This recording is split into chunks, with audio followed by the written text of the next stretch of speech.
Alors aujourd'hui, nous allons parler d'AdWords, la régie publicitaire de Google. Alors AdWords, qu'est-ce que c'est? C'est aujourd'hui la régie publicitaire de Google qui permet à Google de vivre. C'est à peu près 70 à 80% du chiffre d'affaires de Google est réalisé grâce à AdWords. Alors concrètement, AdWords, c'est un système d'annonces qui s'affiche sur les pages de résultats du moteur de recherche. On peut les repérer parce qu'elles sont signalées par l'encart annonce qui apparaît, là, comme le montre la flèche rouge, sur les résultats de recherche. Contrairement aux résultats naturels, là, la flèche verte où il n'y a pas d'encart annonce. Donc AdWords, c'est ça, c'est la capacité d'acheter des annonces qui vont s'afficher sur certaines pages de recherche, donc pour certaines requêtes. Alors, le principe général d'AdWords, c'est donc l'achat de mots-clés pour pouvoir positionner des annonces sur les pages de résultats, sur les SERP. Il y a donc un système de concurrence, et parce que vous avez déjà remarqué qu'il n'y a pas qu'une annonce sur les pages, il y en a en général 3 ou 4 en haut et parfois 3 ou 4 en bas. Et donc, il y a donc un système d'enchères qui est entre les différents annonceurs, qui est basé sur deux paramètres extrêmement importants, qui sont le coût par clic, le CPC, et le CPC max que vous allez entrer dans votre interface AdWords, et sur la qualité de l'annonce, qui s'appelle le Quality Score. Alors AdWords, c'est essentiellement basé sur un choix de mots-clés, et donc c'est très très important pour réussir une campagne AdWords de choisir les bons mots-clés. Choisir les bons mots-clés, ça veut dire respecter l'intention des internautes lorsqu'ils tapent un mot-clé, lorsqu'ils tapent une requête. Alors souvent, c'est pas un mot-clé unique, souvent c'est ce qu'on appelle une longue traîne, c'est-à-dire c'est une requête, une demande constituée de plusieurs mots-clés. Derrière cette demande, il existe une intention. L'internaute cherche à obtenir une réponse à une question qu'il se pose ou à une recherche qu'il effectue. Donc le choix des mots-clés doit impérativement respecter cette intention. Et pour choisir ces mots-clés, on doit donc faire plusieurs actions préalables, parmi lesquelles, évidemment, étudier la concurrence, parce qu'on peut supposer que si la concurrence achète de l'AdWords régulièrement, c'est qu'ils ont fait toutes les études préalables et qu'ils connaissent bien les mots-clés. Il existe des outils qui permettent d'aller chercher les mots-clés achetés par la concurrence.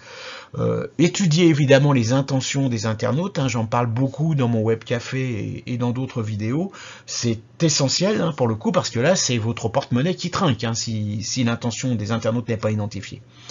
Et enfin, étudier les internautes eux-mêmes, c'est-à-dire étudier leur buyer persona, les buyers persona de vos suspects et prospects, ainsi que leur verbatim. Alors, verbatim, c'est l'ensemble des mots qu'ils utilisent pour s'exprimer. C'est très important parce que effectivement, on comprend tout de suite que, excusez-moi, on comprend tout de suite qu'un internaute qui va taper tel type de mots-clés et n'en tapera pas d'autres, ça doit être parfaitement connu de l'annonceur pour pouvoir, je dirais, répondre à ces questions et pas répondre à côté de la plaque. Donc ça c'est vraiment 3 points sur lesquels j'insiste, qui sont très importants.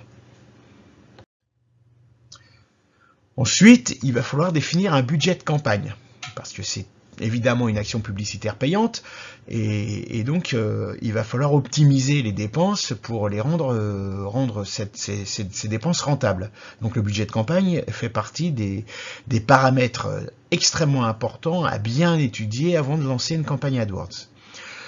Alors parmi tous les mots-clés qu'on aurait pu identifier pendant la phase précédente, il en existe certains qui sont soit à côté de la plaque, soit complètement inaccessibles parce que hyper concurrentiels, mais il en existe beaucoup qui sont rentables. Et donc pour les identifier, on va encore une fois étudier la concurrence, quels sont les mots-clés achetés, quels sont ceux qui ne sont pas achetés, quels sont les CPC qui sont utilisés par la concurrence, donc étudier les coûts par clic. Et il faut aussi connaître des informations comptables et financières internes pour pouvoir budgéter sa campagne. Alors ces informations, c'est ce qu'on appelle le CPA ou le CAC, le CAC max, le cost per acquisition ou alors le coût d'acquisition client. En clair, c'est le prix que vous êtes prêt à mettre pour acquérir un client. Donc j'ai fait plusieurs vidéos pour expliquer ça, où vous pouvez trouver des explications sur mon site. Mais grosso modo, on va dire que c'est un pourcentage de la marge que vous dégagez et que vous pouvez réinjecter dans l'acquisition d'un nouveau client. Cette information va nous permettre de calculer le CPC max acceptable pour acquérir une certaine catégorie de clients. Ensuite, il va falloir travailler les groupes d'annonces, parce qu'effectivement, une campagne AdWords, c'est structuré avec, on va dire, 3 grandes entités. La première, c'est la campagne elle-même, qui va regrouper toutes les annonces, tous les mots-clés, tous les groupes d'annonces. Ensuite, vous avez le groupe d'annonces, qui va regrouper toutes les annonces pour un thème donné. Et enfin, vous avez les annonces elles-mêmes. C'est-à-dire, c'est ces textes qui vont s'afficher à ce qu'on a vu dans les pages, comme on l'a vu au début du diaporama. Alors, grosso modo, on utilise 3 méthodes pour créer les groupes d'annonces. La première, celle que moi je préconise et qui est largement la plus efficace, et on en reparlera probablement par la suite, c'est la méthode qu'on appelle SKAG, c'est Single Keyword Ad Group. En fait, on va créer un groupe d'annonces par mot-clé. Alors cette méthode est très efficace parce qu'elle nous permet d'avoir des CTR extrêmement élevés et donc un quality score excellent. Et on verra par la suite ce que sont les CTR et quality score. La deuxième méthode, ça va consister à créer un champ lexical par groupe. Champ lexical, si vous ne savez pas ce que c'est, vous allez voir ma vidéo web café où j'ai fait la différence entre champ lexical et champ sémantique. Ne pas confondre les deux, souvent c'est confondu sur Internet. Donc là, on va créer un champ lexical par groupe et on va donc créer plusieurs groupes d'annonces dans la campagne, chaque groupe représentant un champ lexical. Enfin, il y a une troisième méthode qui consiste à regrouper les intentions. Donc on va créer un groupe d'annonces par intention. C'est pas forcément la plus efficace, mais on peut le faire. De toute façon, comme à chaque fois sur Internet, on teste, on analyse, on regarde ce qui se passe et on recommence. Et si c'est pas bon de travailler par l'intention, on travaille par le champ lexical ou on travaille par la méthode SKAG. Une fois qu'on a créé les groupes d'annonces, il va donc falloir créer les annonces. Donc les annonces, c'est vraiment de la création pure et c'est quelque chose qu'il faut réaliser par itération. C'est-à-dire que c'est très compliqué de réaliser tout de suite la bonne annonce. Alors la chance qu'on a, c'est qu'AdWords met à notre disposition un système d'A/B testing automatique qui nous permet de créer plusieurs annonces par groupe d'annonces et le système AdWords va au final n'afficher que celles qui performent le plus. Donc ça permet de créer, d'imaginer plein d'annonces et de laisser faire le système. Alors évidemment, plus vous allez créer d'annonces, plus vous allez consommer de clics, plus ça va être soit cher, soit long, mais ça permet d'optimiser les campagnes. Alors, pour créer une annonce, déjà, il va falloir utiliser les mots qu'utilisent vos prospects. Donc là, j'ai écrit le verbatim du buyer persona ciblé. C'est évident. Il est indispensable de parler le même vocabulaire que lui. Sinon, vous n'avez aucune chance d'afficher votre annonce sur les mots-clés qu'il va taper.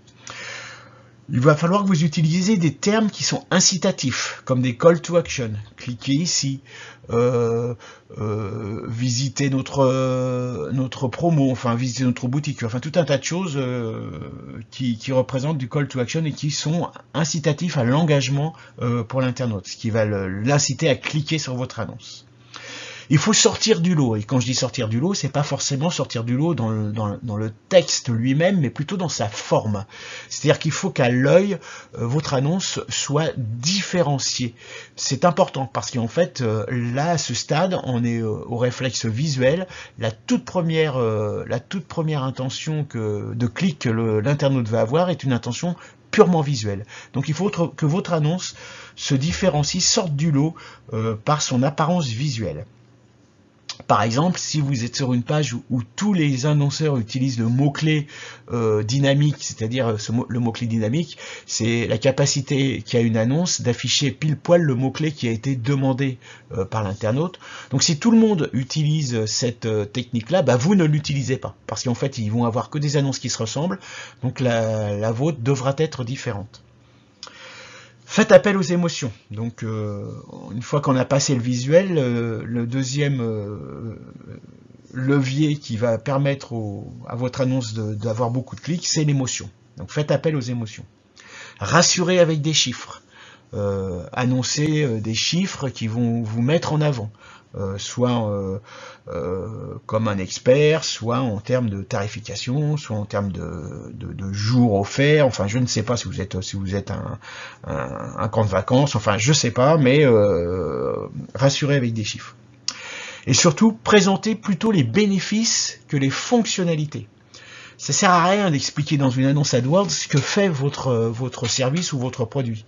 Mais vous avez 2 lignes ou 3 lignes, ça dépend des extensions, pour expliquer quels sont les bénéfices que votre offre va pouvoir apporter à l'internaute. On est un peu dans l'émotionnel encore là, mais c'est vraiment important de le faire de cette manière. Les fonctionnalités, on verra plus tard. Dans les annonces, il y a un autre paramètre qui peut être utilisé et qui est efficace, ce sont ce qu'on appelle les extensions d'annonces. Alors vous l'avez certainement déjà vu, c'est sous l'annonce où vous avez soit des liens, soit des numéros de téléphone, soit des adresses, plusieurs types d'extensions qui vous permettent de faire 2 choses. La première, c'est de vous sortir du lot visuellement, parce que cette annonce, eh bien, elle va pas être comme les autres. Donc on revient à ce que je disais précédemment. La deuxième, c'est de donner plus d'informations. Donc on a une annonce informative. Et enfin, la troisième, c'est de créer des CTA, des call to action, et donc d'inciter à l'engagement. Alors, on sait statistiquement que ces extensions d'annonces peuvent amener jusqu'à 30% de clics en plus. Donc c'est important, il ne faut pas le négliger.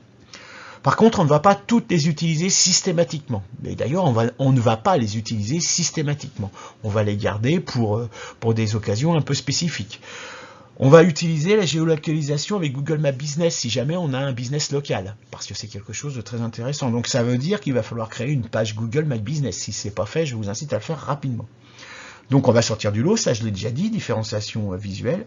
Et encore une fois, moi je ne sais pas quand est-ce qu'il faut ajouter des extensions d'annonces ou pas. Et bien encore une fois, on va tester, analyser, recommencer et regarder ce qui fonctionne le mieux. Après le groupe d'annonces, l'annonce et les extensions d'annonces, l'autre paramètre extrêmement important d'une campagne AdWords, c'est la landing page. Alors la landing page, j'en parle souvent, j'ai écrit des textes dessus dans mon blog, j'en ai parlé dans mon webcafé. C'est vraiment la page qui va permettre à votre visiteur, celui qui a cliqué sur l'annonce, de se transformer en prospect ou en client. Alors la landing page, pour ceux qui ne le savent pas, c'est la page d'atterrissage, c'est-à-dire que c'est cette page sur laquelle les internautes qui auront cliqué sur votre annonce vont arriver. Ils vont atterrir sur cette page d'atterrissage, landing page. Donc c'est vraiment la page qui va tout changer. C'est vraiment très important de travailler avec beaucoup de précautions sur cette page.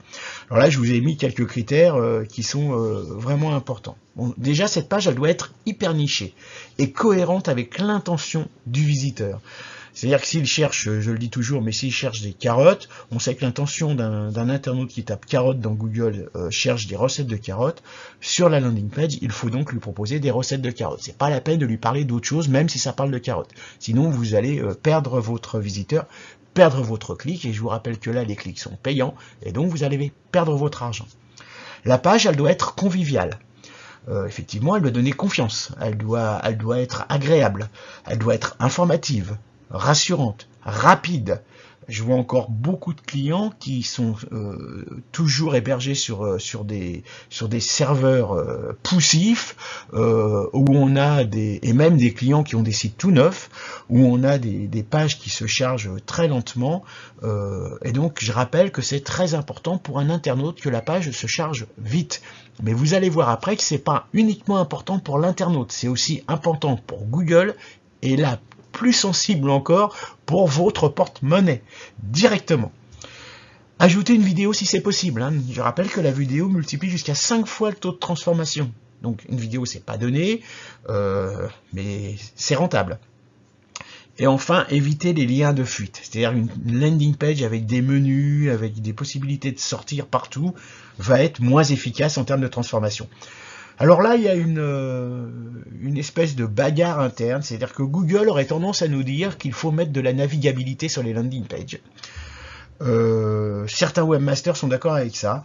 D'autres disent qu'il faut pas du tout mettre de lien de fuite et que en fait c'est beaucoup plus efficace de ne pas donner le choix à l'internaute. C'est soit il achète, soit il s'engage, soit il s'en va. Moi je fais partie de cette deuxième école. J'ai testé les deux et j'ai quand même tendance à penser que quand il n'y a pas de lien de fuite, c'est plus efficace. Et j'ai pas vu d'influence sur le quality score. On va reparler du quality score un peu plus tard. Donc le quality score. Donc le quality score, c'est le critère de Google, avec le CPC, hein, le coût par clic. C'est le critère qui va décider de la position de l'annonce et du coût par clic. Alors vous voyez, quand je disais que le quality score était le paramètre le plus important avec le CPC, en fait, le paramètre le plus important, c'est le quality score. Le CPC arrive en deuxième. Et vous allez comprendre pourquoi par la suite. Donc le quality score est calculé à partir de 3 facteurs. Le taux de clic attendu par Google. En fait, Google va calculer grosso modo, en fonction de votre secteur d'activité, de votre offre, de l'intention des internautes, le taux de clic que vous êtes en droit d'espérer. La pertinence de l'annonce, est-ce que votre annonce est pertinente ou pas, et la qualité de la landing page. Donc ces 3 facteurs sont des facteurs qui vont être pris en compte pour calculer le quality score. Donc voilà, ça c'est le quality score tel qu'il est affiché dans votre interface AdWords. Alors il n'est pas affiché d'office, hein. Il va falloir que vous alliez faire une petite manip. Vous cliquez sur mots-clés chez les bonnes mémoires, puis après sur colonne, sur modifier la colonne, et puis après sur ajouter le score ou afficher le score, je ne sais plus trop, mais bon, c'est pas automatique, hein. Après, vous avez une petite bulle, hein, vous la voyez au-dessus, à côté d'éligible, il y a une petite bulle. Quand vous la survolez, il y a ces fenêtres qui s'affichent. Et là, on voit donc le quality score. Donc là, le quality score sur une des campagnes que j'ai réalisées est de 8 sur 10. Et on a un taux de clic attendu qui est moyen. Je pourrais l'optimiser, hein, pour essayer d'être supérieur à la moyenne. On a une pertinence de l'annonce qui est supérieure à la moyenne. Et on a une convivialité de la page de destination, donc une efficacité de la landing page qui est supérieure à la moyenne. Donc j'ai donc un très bon quality score, hein. J'ai 8 sur 10. Le quality score maximum, vous l'avez compris, est de 10 sur 10.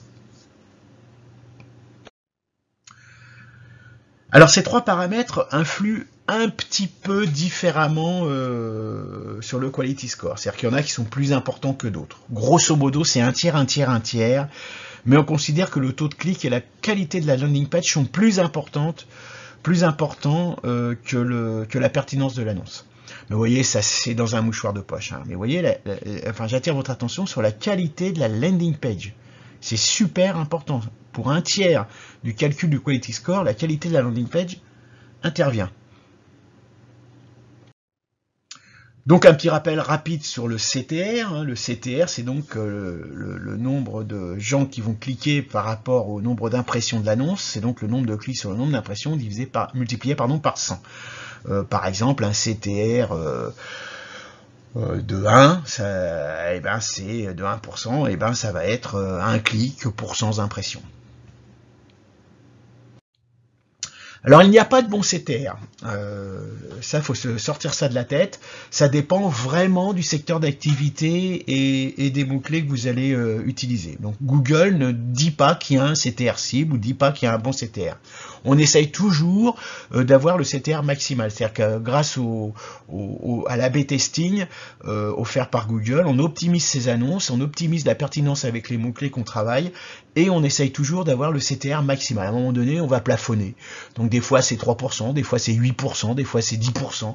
Bon, c'est rarement plus que ça, hein. Il faut... Bon, non, des fois, non, moi j'ai eu des annonces à 30%. Non, on peut monter très fort. Mais il n'y a pas de bon CTR. Donc on essaye de avoir le maximum. Alors Google, vous voyez, c'est ce que je vous disais, attend un CTR cible en fonction de la position de l'annonce et des autres annonceurs. C'est-à-dire qu'effectivement, Google sait que si vous êtes troisième, vous ne pouvez pas espérer le même CTR que si vous êtes deuxième ou si vous êtes premier. Donc voilà, Google en tient compte. Et Google sait aussi que selon la concurrence ou selon comment dirais-je, le secteur d'activité que vous visez, le CTR va être évidemment être impacté. Alors, il faut aussi connaître un paramètre au niveau du CTR, c'est que Google l'intègre et on le sait, jusqu'à 70% des internautes ne cliqueront jamais sur une annonce. Alors ça, c'est pareil, je l'explique dans différents endroits de mon blog ou de mes webcafés, mais il faut le savoir, c'est-à-dire que sur une page qui va attirer 100 clics pour un mot-clé donné pendant une période donnée, disons un mois en France, sur le mot-clé carotte, on va dire que j'ai 100 clics, en fait j'en sais rien, ça doit être beaucoup plus, mais bon, j'ai 100 clics. On sait que sur les annonces, il y aura à peu près 25 à 30% de clics. C'est-à-dire 25 à 30 clics, pas plus. Donc le CTR tient compte aussi de ce paramètre. Si le CTR cible moyen espéré par Google est dépassé, votre quality score sera amélioré. Ça c'est important. Et plus votre CTR est fort, et plus votre quality score augmente. C'est important, ça veut dire qu'il faut bien travailler son CTR. Évidemment, le CTR, c'est ce que j'écris là en orange, le CTR, c'est le moyen de mesurer la pertinence de l'annonce. C'est-à-dire que si vous voyez que vous avez un CTR faible, c'est vraiment sur l'annonce qu'il faut agir. C'est sur l'annonce qu'il faut travailler. C'est l'annonce qui va tout faire. À ce niveau-là, la landing page n'a pas encore été vue par l'internaute et pour l'instant, elle ne compte pas. Donc là, c'est l'annonce. Alors l'annonce dans sa forme, l'annonce dans son fond, mais aussi l'annonce dans sa cohérence avec le mot-clé qui a permis son affichage. Donc l'intention de l'internaute. Alors la qualité de la landing page. Alors le premier critère extrêmement important, c'est la pertinence entre la page, le mot-clé et l'annonce. L'internaute arrive sur Google, il tape un mot-clé, une annonce s'affiche, cette annonce doit être pertinente avec le mot-clé, doit être pertinente avec l'intention, elle est suffisamment pertinente pour que l'internaute clique, il doit arriver sur une page qui maintient cette intention. Il n'est pas question de présenter autre chose qu'une réponse à l'intention de l'internaute. Je vois encore, et très souvent, et faites l'expérience, allez sur Google et cliquez sur des annonces, beaucoup d'annonceurs qui envoient leurs annonces sur la page d'accueil de leur site. Donc là, c'est des quality scores de mauvaise qualité, c'est des taux de rebond énormes, c'est donc de l'argent jeté par les fenêtres, et c'est des campagnes de publicité qui ne sont pas optimisées. Alors elles sont peut-être rentables, tout dépend des secteurs, mais elles ne sont en tout cas pas optimisées. Le deuxième critère important pour la qualité de la landing page, c'est son indexabilité. Alors ça, j'en parle beaucoup de l'indexabilité d'une page web en référencement naturel. Eh bien, vous voyez que c'est également super important en référencement payant. C'est pas parce qu'on paye que Google nous autorise à faire n'importe quoi. Et ça, il faut vraiment le comprendre. C'est-à-dire que c'est pas parce qu'on paye qu'on peut avoir une page qui n'est pas optimisée pour le SEO et qu'on peut avoir une page lente. Alors, à toutes les personnes qui m'écoutent et qui regardent ce diaporama et qui ont un hébergement tout pourri, avec des pages lentes, avec des temps de réponse très lents, et qui veulent faire des campagnes AdWords, la première chose à faire, c'est changer de serveur. Si vous ne connaissez pas le temps de réaction de vos pages, je vous rappelle que sur la page d'index de mon site, vous avez un carré où vous pouvez obtenir un audit gratuit, faites-le, c'est capital. Ensuite, la qualité de la landing page, eh ben oui, on retombe dans le système Google de base, les KPI, c'est-à-dire qu'effectivement, Google va regarder le comportement des internautes. Ça veut dire qu'une landing page doit être indexable. Ça veut dire qu'une landing page doit être considérée comme une page d'un site web normal, avec ses différences, mais elle doit être attractive. Elle doit avoir du contenu, elle doit être agréable, pertinente. Et enfin, et je l'ai mis en dernier parce que j'en avais déjà parlé tout à l'heure, Google nous dit que la navigabilité est prise en compte Perso, je ne l'ai pas vraiment constaté, c'est-à-dire que j'ai effectivement, je l'ai même constaté l'inverse, hein, pour tout dire. En général, des landing pages qui sont considérées comme une vraie page du site, c'est-à-dire qu'avec un menu, avec un footer, éventuellement avec une sidebar, il y a tellement de liens de fuite. Alors les liens de fuite, c'est ces liens qui donnent la possibilité à l'internaute de faire autre chose que ce qu'on attend de lui. Je vous rappelle que là, on a payé pour que l'internaute arrive sur sa page, donc on n'attend qu'une chose de lui, c'est qu'il s'inscrive ou qu'il achète. Enfin qu'il s'engage, après ça dépend de votre CTA. Donc la navigabilité, c'est dit que c'est important. Pour moi, j'ai constaté l'inverse. Pour moi, j'en mets pas. Alors pourquoi, avec tout ça, le quality score est essentiel? Il décide de l'éligibilité de l'annonce. Et oui, c'est-à-dire qu'on a vu qu'il pouvait y avoir jusqu'à 8 places pour annoncer sur une page. Mais s'il y a 15 annonceurs, qu'est-ce qui se passe? Eh bien, s'il y a 15 annonceurs, il n'y a pas de place sur la première page pour tout le monde. Donc, il y a une éligibilité qui va être commencer par être calculée, et cette éligibilité est uniquement basée sur le quality score. Donc, seuls les 8 premiers en termes de quality score seront affichés. Alors, quand je dis 8, c'est pas toujours 8, hein. Il décide de la position de l'annonce. Bah oui, il va aussi classer l'affichage des différentes annonces en fonction de ce quality score. C'est-à-dire qu'un quality score élevé sera mieux positionné qu'un quality score plus faible. Et il va évidemment impacter l'affichage de l'annonce à la première place. La top position sera occupée par le top quality score. Il décide... Alors, petit bémol avec ça, on reviendra un peu plus tard dans 2-3 diapositives sur cette histoire de top position, hein. Mais pour l'instant, on va dire que c'est comme ça. Il décide du CPC payé. Alors, hein, vous savez que quand vous créez une annonce ou une campagne, vous indiquez un CPC max, c'est-à-dire le coût par clic que vous êtes prêt à payer. Ce ne sera pas celui qui va être prélevé systématiquement. Si vous dites que votre coût par clic max est de 3 €, c'est-à-dire que vous êtes prêt à payer 3 € pour avoir un visiteur sur votre landing page, ça ne veut pas dire que Google va vous prendre 3 € à chaque fois. Ça veut simplement dire que c'est le CPC max que vous êtes prêt à mettre. Si les enchères sont au-dessus des 3 €, normalement, vous n'avez aucune chance d'être affiché. Je dis bien normalement, parce qu'on va voir après que ce n'est pas vraiment vrai. Et enfin, il décide des extensions d'annonces, hein, vous savez, on en a parlé il y a quelques diapos, les extensions d'annonces qui peuvent être affichées. Ben oui, les extensions d'annonces aussi ne sont pas affichées systématiquement, c'est pas parce que vous demandez à ce qu'elles le soient qu'elles le sont. Donc en fait, si vous voulez que votre annonce se détache du lot visuellement, il faut que vous ayez un bon quality score, parce que ce quality score va décider de l'affichage ou non des extensions de vos annonces. Alors voilà, un critère qui est extrêmement important aussi et qui est basé sur le quality score et le CPC, le coût par clic max que vous avez indiqué, c'est ce qu'on appelle l'AdRank. L'AdRank, hein, c'est le classement d'annonces, on va dire ça comme ça, ou de publicité. Bref, l'AdRank. Donc c'est tout simple à calculer, hein, c'est le CPC max, par exemple 3 € multiplié par votre quality score. Hein. Vous savez, le quality score que je vous ai montré tout à l'heure, hein, dans la page AdWords, hein, auquel on peut accéder comme ça. Hein. Plus l'AdRank est élevé, meilleure sera la position de l'annonce. Donc vous voyez, c'est déjà plus que le quality score tout seul. C'est-à-dire qu'effectivement, le CPC max que vous êtes prêt à mettre, eh bien, il va influer aussi sur la position de votre annonce. Alors, là, je vous ai fait un petit tableau où effectivement, on va pouvoir regarder les différents critères qu'on vient de voir avec différents exemples. Hein. Donc là, on a 4 annonceurs et pour chaque annonceur, on a un CPC max hein, défini par l'annonceur. On a un quality score mesuré par Google, mais qui peut être comment dirais-je, provoqué par l'annonceur, hein, puisqu'en fait c'est que de la qualité. On a l'AdRank hein, qui va donc être lui le résultat du CPC max et du quality score, la multiplication des deux, et on va enfin avoir la position dans la page de résultats que les différents annonceurs vont obtenir.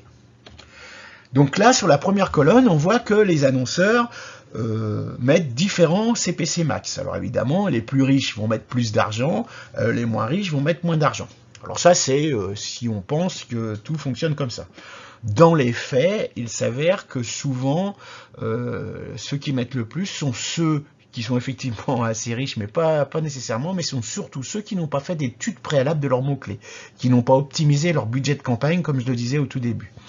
Bref, c'est une observation basée sur l'expérience. Là, en ce qui nous concerne, pour notre démonstration, j'ai pris 4 annonceurs avec 4 CPC Max différents. Ils font leurs petites annonces, ils font leurs petites landing page, ils travaillent leurs trucs, et ils ont des quality scores. Donc leur quality score, sur 10, hein, je le rappelle, s'étale de 2 à 10. Hein, c'est-à-dire qu'effectivement, on voit qu'ils ne sont pas tous aussi efficaces en quality score. Alors, vous voyez ce que je vous disais tout à l'heure, l'annonceur A qui paye cher a un mauvais quality score. Souvent, quand on paye cher, c'est parce qu'en fait, on n'a pas travaillé préalablement sa campagne. Là, il a un mauvais quality score, il n'a pas travaillé ses intentions, il n'a pas travaillé ses annonces, il n'a pas travaillé sa landing page, il doit être sur un serveur pourri.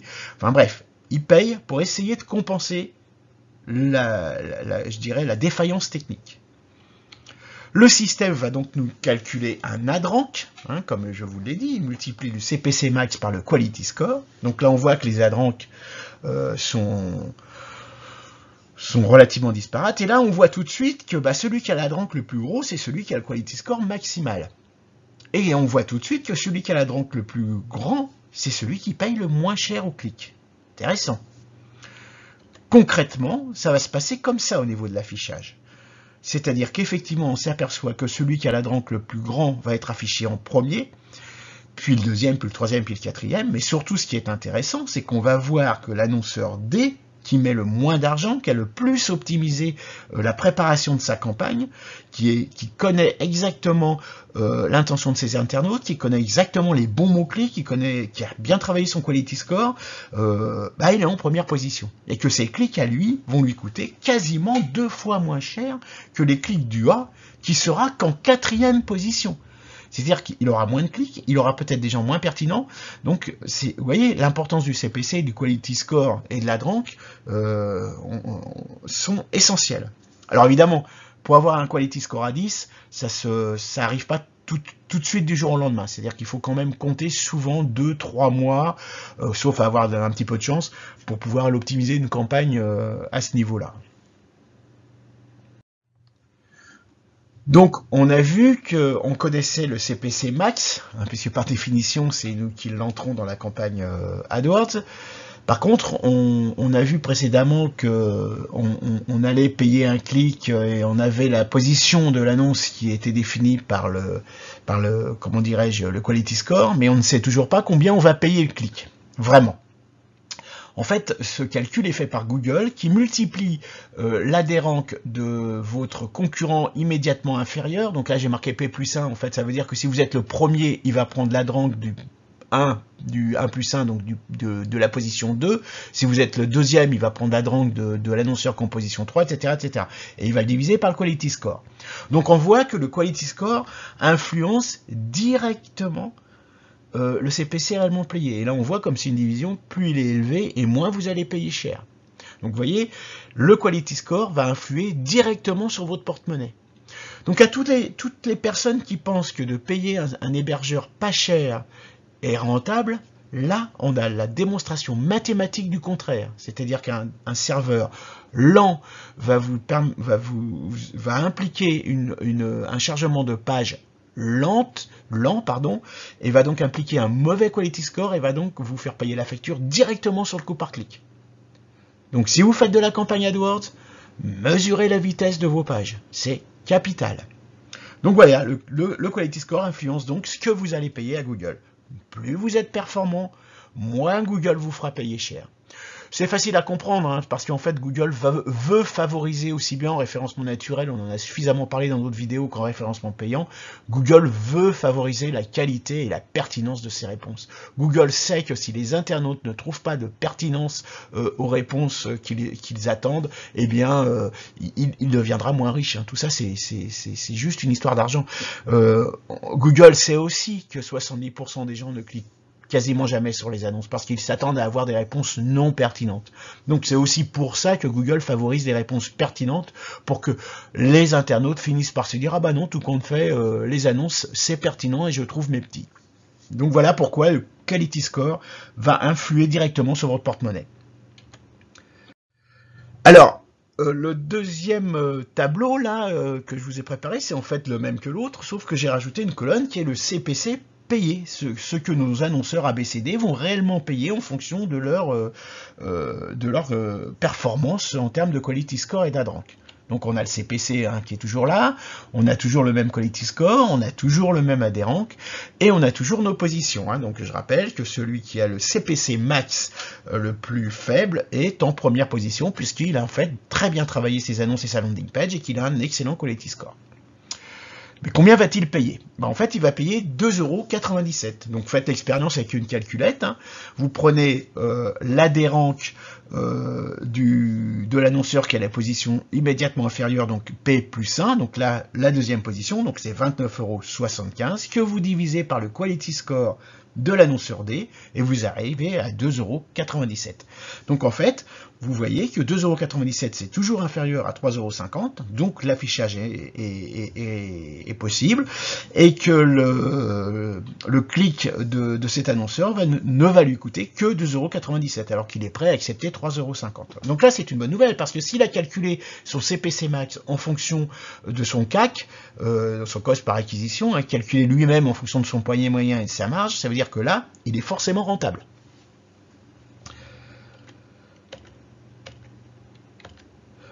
Ensuite, on va faire la même manip avec l'annonceur C. Donc là, on va prendre l'AdRank de la position 3, 16,50, qu'on va diviser par 7, et on arrive à 2,36. Donc je l'ai fait, j'ai vérifié, vous pouvez le faire si vous voulez, mais disons, c'est la même chose. Donc lui paye un peu moins cher que le premier. Alors, là, c'est intéressant, parce que vous voyez que le deuxième paye moins cher que le premier. On pourrait se dire, c'est normal, il est deuxième, c'est moins bien, il paye moins cher. Et là, pif, le troisième, lui, paye quasiment, pas tout à fait, mais quasiment 2 fois plus que le deuxième, alors qu'il n'est que troisième. Pourquoi? Parce qu'il a un Quality Score qui est très nul. Et donc, et que l'écart qu'il a avec l'AdRank précédent est pas si fort que ça. Donc non seulement il est pas bon dans l'absolu, mais en plus il est pas très bon par rapport aux autres. Donc Google lui fait payer l'addition, il paye 4,33 €. Donc c'est quand même triste que parce qu'il n'a pas travaillé l'optimisation de sa campagne, il ait un CPC payé beaucoup plus élevé pour n'avoir que la troisième place. Alors, la tendance, en général, quand on voit ça et quand on est un annonceur un peu riche, c'est de se dire, je vais augmenter mon CPC max pour avoir plus d'impressions et pour monter en position. C'est une erreur, parce qu'en fait, c'est pas comme ça que ça marche. Vous comprenez bien que si vous voulez monter en position, avoir plus de clics pertinents et payer moins cher, vous n'avez qu'un seul choix, c'est d'augmenter votre AdRank et donc d'augmenter votre Quality Score.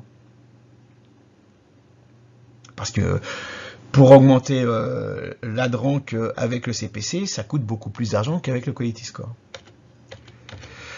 Et donc le dernier, enfin l'annonceur A, lui en fait on ne sait pas combien il paye.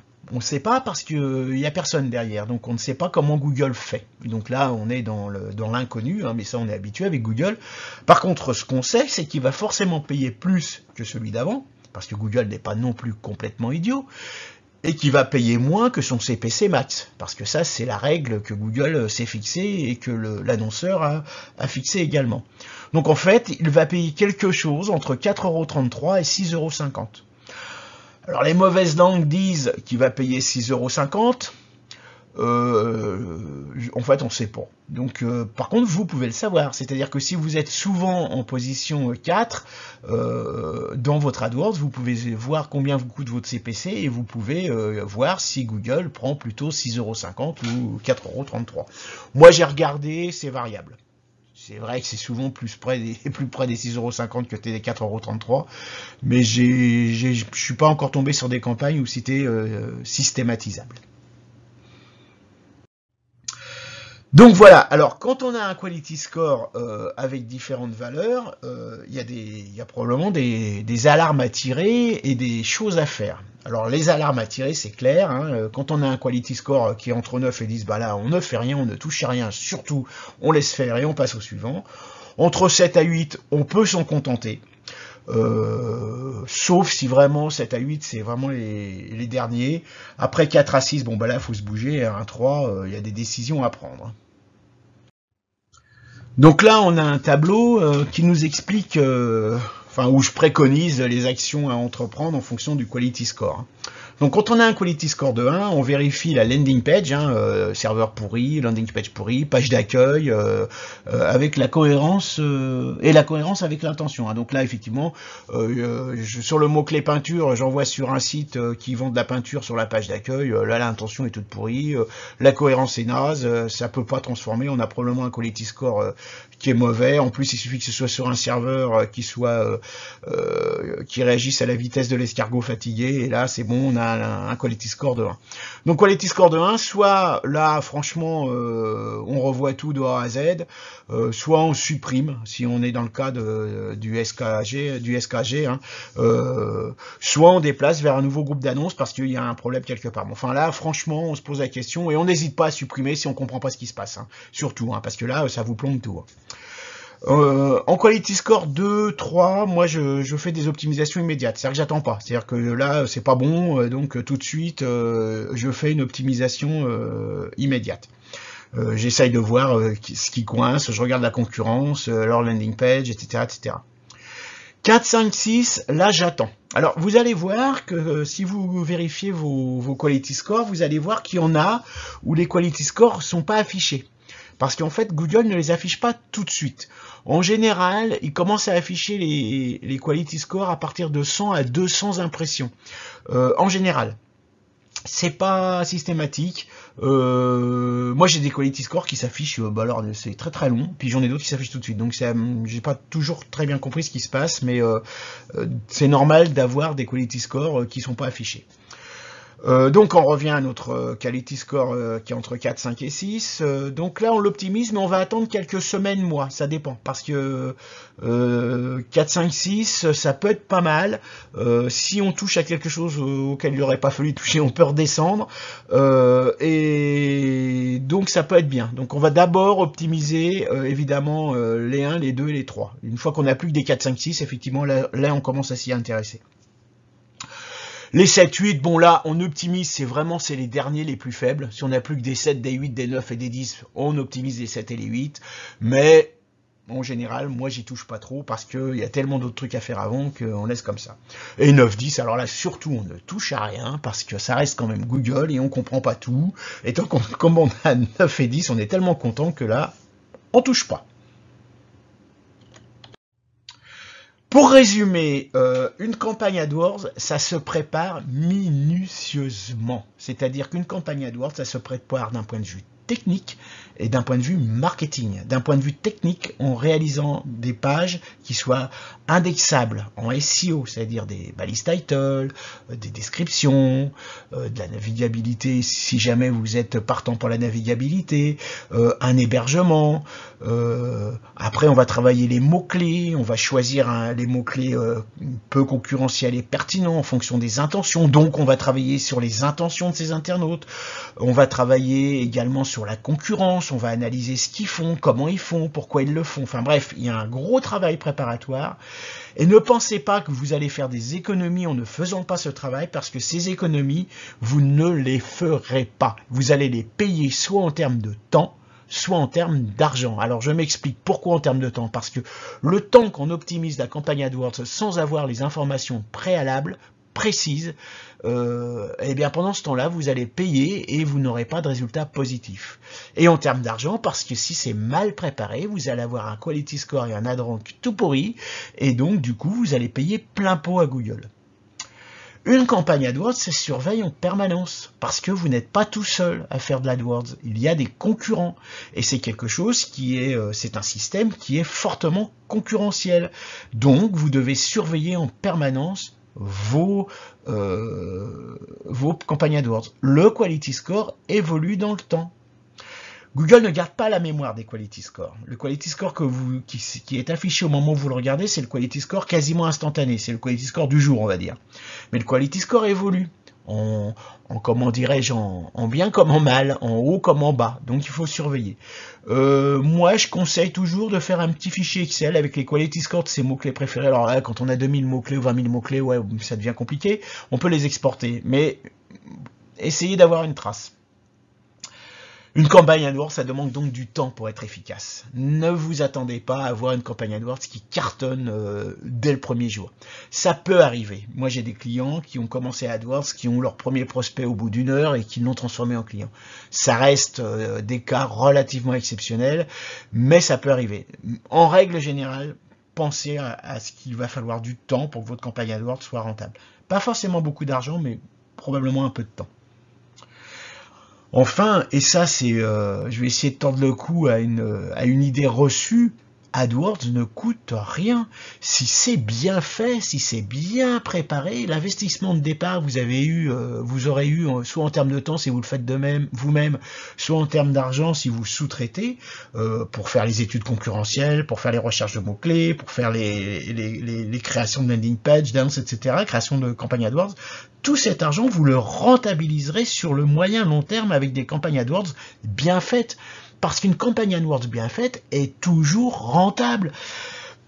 Imaginez-vous que des gens continuent à, on va dire, enrichir Google si ce n'était pas rentable. On n'est pas au poker, on est dans un système économique extrêmement maîtrisé par des annonceurs qui maîtrisent la plupart, qui maîtrisent leurs dépenses, et s'ils continuent à dépenser de l'argent, pour certains en masse, dans AdWords, c'est que c'est rentable.